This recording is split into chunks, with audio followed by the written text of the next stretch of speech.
Hello， 大家好，今天呢又用到了一个非常有趣的材料，叫做石塑粘土。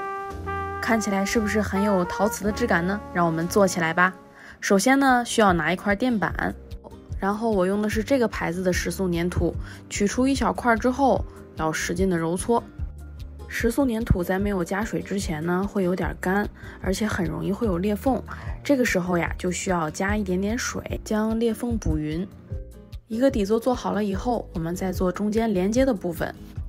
为了更方便，我打算将底座、连接部分和蜡烛托分开做，最后呢粘合在一起。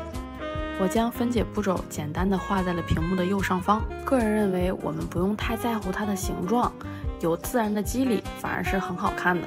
做好以后需要24小时晾干。好了，晾干以后，我们需要用砂纸进行简单的打磨，轻轻的多次打磨即可。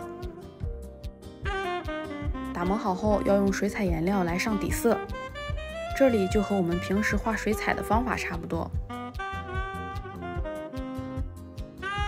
不要一次性的把颜色涂得太重，可以反复加水涂抹，也可以颜料反复晕染覆盖。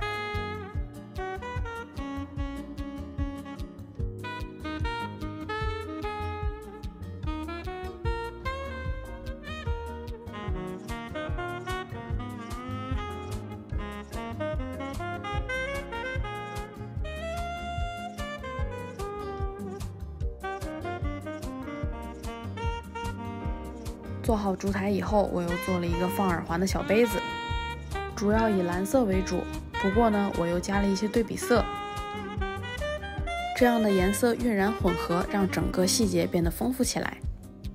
底色涂好以后，还是要等干哦。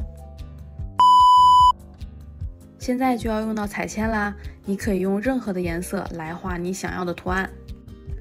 烛台我在顶部画了一个小蝴蝶，其余的地方也可以用彩铅进行铺色，丰富画面。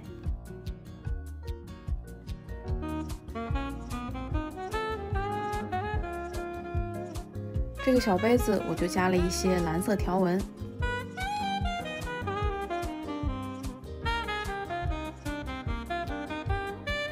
画好以后，就可以用陶泥上光剂来刷一层亮油，以达到陶瓷的效果。一遍不够的话，可以反复多刷2遍。最后用胶枪将烛台粘合在一起，就可以投入使用啦。关注很绘画，做点艺术不迷路。